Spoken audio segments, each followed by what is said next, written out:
Ara is coilig is i'r hwnnwste Jan Calaca cailiacacha to firkin ochas ar am hyn fe'n sio is tres liam liv a sam byd to bwynt yma agad as yn cora lawr ar rynador yn radio ar mad. Gan y mil mag a sacton firkin ffôl siar a dom hyn tiart agos fe portiac o coed cilwrag yn o'r ira.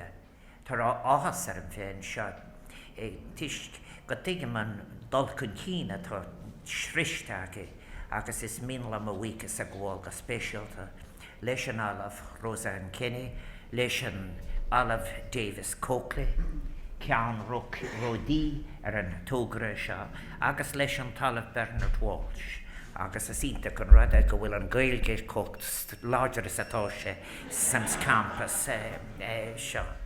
I am so very grateful, Minister and former members of the Iraq, distinguished guests. It's a very great pleasure to be here, and I was delighted to receive the invitation. And I have already thanked Professor Roseanne Kenny, Professor Davis Coakley, and Professor Bernard Walsh for asking me to be part of your celebration as we mark the opening of what is a very significant development indeed in ageing, the opening of Mercer's Institute for Successful Ageing here at St. James's Hospital. I have to say I was very impressed by all that I have seen this morning in this new institute, housed as it is in a purpose-built environment. And it's an environment, as one went around, one could see in terms that it has the capacity to give space that will allow excellent care and will, of course, facilitate the maximum retention of dignity to all who will come, which is perhaps most important of all. I was very interested to hear about your excellent Creative Life programme. It is impressive, and the great importance that the Mercer Institute attaches to the enhancing of creativity and the recognition that it remains an integral part of the well-being of any individual, regardless of age, is testimony to your understanding of ageing as a process that has many dimensions and will signify a different journey for every individual. The word for age, the word for creativity in Irish is such a better word in a way. It's crochiocht, with its notion of crot, of making and shaping. And indeed, people who are going through life are continually making and shaping, and others at different stages are throwing shapes, of course. But I very much appreciate the emphasis on crochiocht, on creativity. It was one of the unfulfilled ambitions I had as Minister for Arts, Culture and the Gaeltacht more than 20 years ago. I had hoped to have a scheme in which every child would have access to a musical instrument. And I was also part of a project with Yehudi Menuhin, and we were as far as getting a line in the European budget at one stage. And that was very simply the idea that from once you had given that skill, it created a capacity that would be with you through life, and that would be, and that it would release other forms of learning and other forms of security in the person. So I'm completely supportive of that particular aspect of what you have described. The holistic model on which your institute is based allows, as you have just said, Professor, for the connection that is important between science, technology, clinical care, research and prevention. And I think that taking place here in the one institute and the importance of the links too to the greater community in which elderly people live their lives, indeed where they wish to remain engaged and be involved participants. I have a confession to make to say that as a sociologist in the past, I was interested in this area, and very many small parts of it as well. I was allocated as an assistant at one stage to Professor Lyle at Indiana University. But in my time as a politician and running my encounters with the public, advice centres or clinics as other people would call them, the fact is that people would speak about how little the commercial world responded to ageing, both in the design of products, both in relation to the quantities, in relation to things, the assumptions in relation to the quantities you must purchase, and so forth. And as commerce galloped on, more and more people struggled with arthritis as they tried to open products that were so successfully sealed that they could go from one end of the planet to the other. So I think that the idea of a holistic model is very, very, I think, very, very important. In 2011, as you have said in your interview, I think this morning, people aged 65 or over 65 in Ireland accounted for 12% of the total population. I think that, and it said, that is approximately just over 500,000 people, 540,000. And that is set to rise to 1.4 million, or 22% of the total population by 2041. Now, over the same 30-year period, the number of people aged 80 and over in Ireland is projected to rise from 130,600 to 458,000. That's an increase of 250,000. So ageing, as you said, this is a celebration of the recognition of ageing. A rich part of the human experience provides us with both challenges and opportunities. And it would help, I think, if people stopped describing it as some kind of problem. I have one of my own poems a long time ago, I think I described it, that everything is on its way to being a ruin, including ourselves. And that the important thing is to be a successful one and a graceful one. I think that as a result of recent and projected demographic changes, how we work to ensure that elderly citizens continue to enjoy active and fulfilled lives has to be considered anew and with some urgency. I remember when I came back from England, from Manchester University, and I didn't have a job at the time, and I was doing odd days here and there down at the Divine Word Missionaries. And some of them used to go out on their day of activity, and they were really learning how to play the guitar at the cost of old people. And eventually a woman said to one of them, as he said to me, who was now very advanced in the church, and he said to me, he said, "For God's sake, will you stop doing that and talk to me?" But anyway, aging isn't what is happening in aging. Let us call it neutrally. The dynamics of aging are unfolding, not in any way unique to Ireland. Promoting greater health and well-being in older age has attracted more research interest globally as life expectancy continues to rise. But we have to be very careful. Life expectancy is rising very unequally, and thus there are some places where life expectancy is contracting, such as, for example, currently in some parts of Central Africa. The question of the quality of life amongst an elderly population has become an increasingly significant focus for both those engaged in ageing research and those who must devise and implement policies arising out of that research. I have to say, one of the most interesting things to me, as I look at a distance now for political commentary and economic commentary and policy issues, is that how the neglected demography is in general.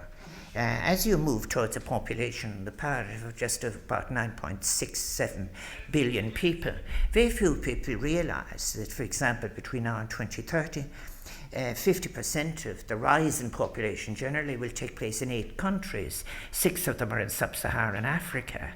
A population of countries with the least capacity will treble. Countries with very little capacity. That will create, I think, really 24% of that population before 2050 will be on the continent of Africa. I think as well, you will have about 1.2 billion people who will be of working age, who will either, if we don't succeed in achieving sustainable development, addressing climate change, they will begin to move. This is something about which there's again a great ignorance. There are 249 million migrants at any time on our planet. 24 million of those are in fact people who are looking for asylum or refugees. But that 249 million are in fact providing 9.6% of the income of the world. Trillions. So therefore people have to actually both work on the old literacy in relation to demography and begin to take account of some real figures when they're discussing migration. And then the 24 million, the 65 million displaced, we're challenged about that. I won't get distracted now. I'm going to concentrate over here. I said to you that I was interested in this a long time ago. I was 25, 26 when I was attending the lectures of Professor John T. Lyle at Indiana University. And he, at that stage, had a study underway which was called Links to Life. And it was studying a kind of an arc, more or less on the suggestion that he was using role theory in sociology, and it was that role-less we come into the world and role-less we die. And along this you had all of the consequences of acquiring roles through the world of work and colleagues, and then losing roles as you in fact departed. It was a wonderful time.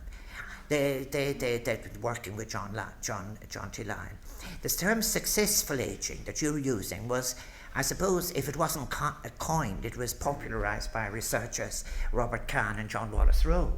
And it's almost 20 years since they published their important research looking at the factors which allowed for a more active, engaged and independent aging process. You've mentioned the important factors what we can achieve by achieving this: avoiding physical illness and disability, high level maintenance of high physical and cognitive function, and continuing engagement in social and productive activities.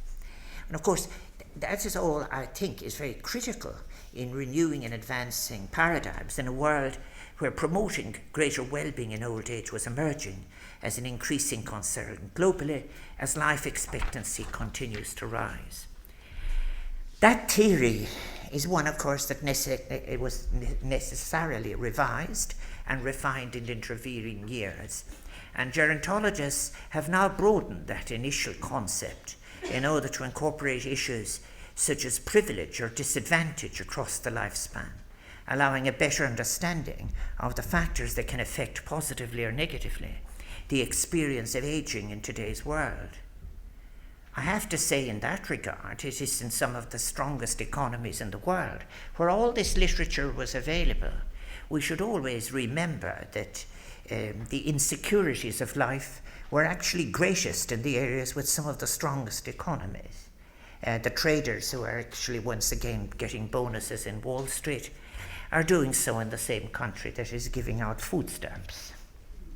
These are realities that can't be ignored, and I have to say, someone who's now remembers the time I was teaching sociology, we are a very long way, I think, for seeing the full significance of social class being adequately acknowledged in the sociological part of the theoretical field of aging.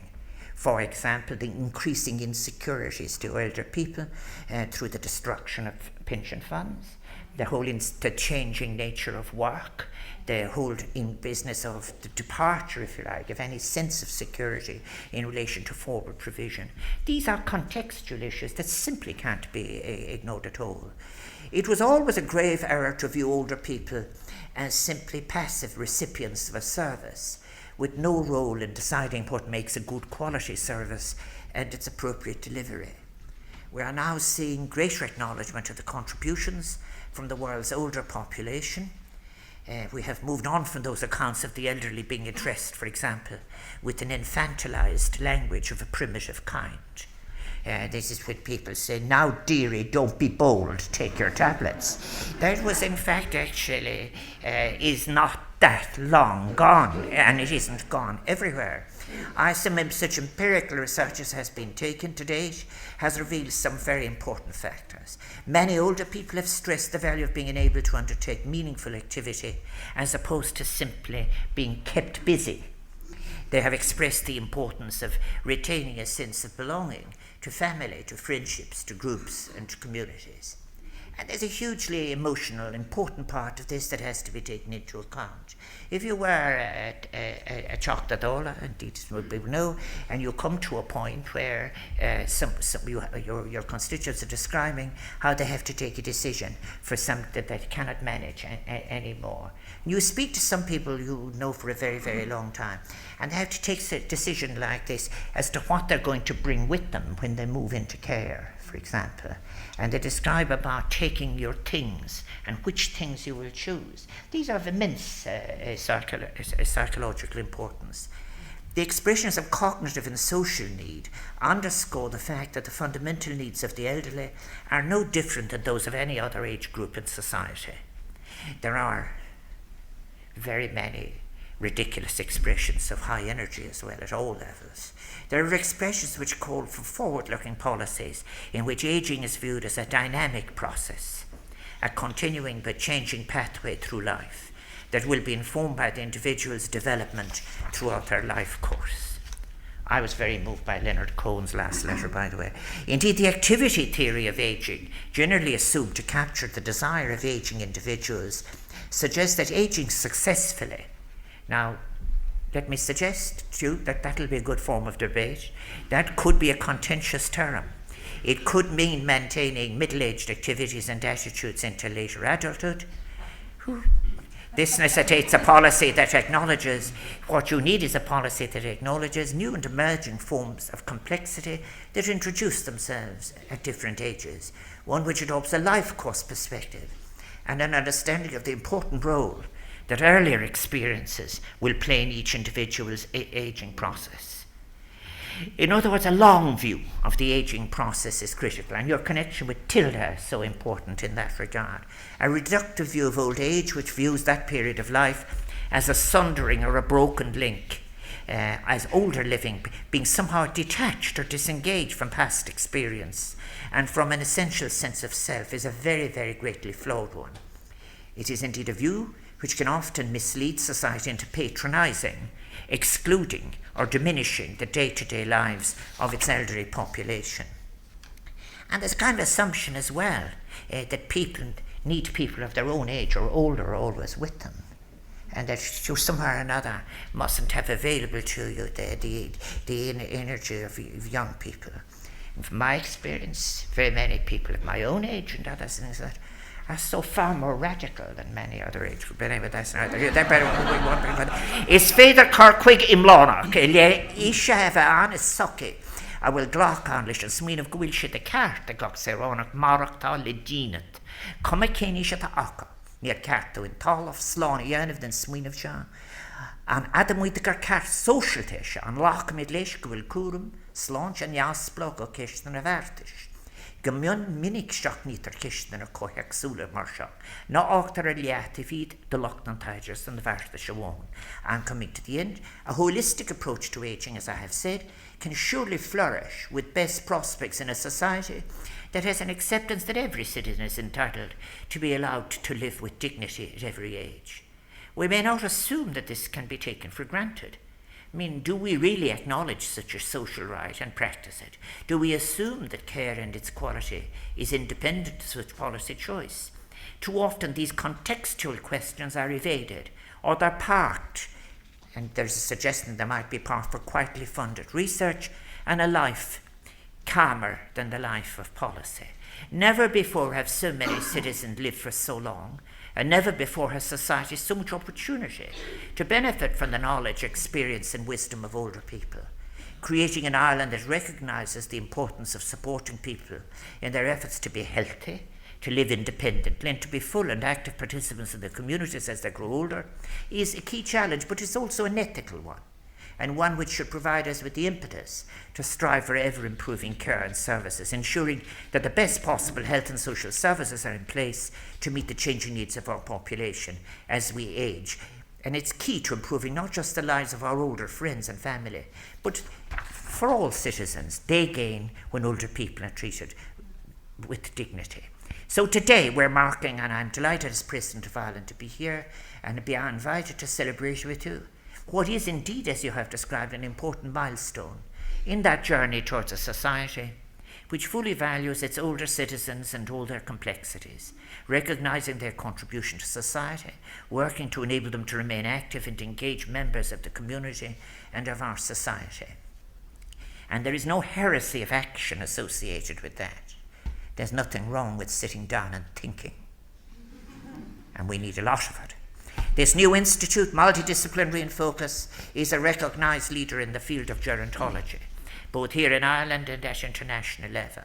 It provides a valuable co-location of a number of recognised leaders in the field. You mentioned some of them, I think, this morning, including the Global Brain Health Institute, the Local Asset Mapping Project, Mercer Institute for Research on Ageing, the Department of Medicine for the Elderly, TILDA, that very important study, the Irish Longitudinal Study on Ageing, and of course the Department of Medical Gerontology. By integrating clinical care, training, education, policy, research, the potential to deliver solutions to the complex problems, and in a newly designed building, to do all this and these issues that face an ageing society is maximised here.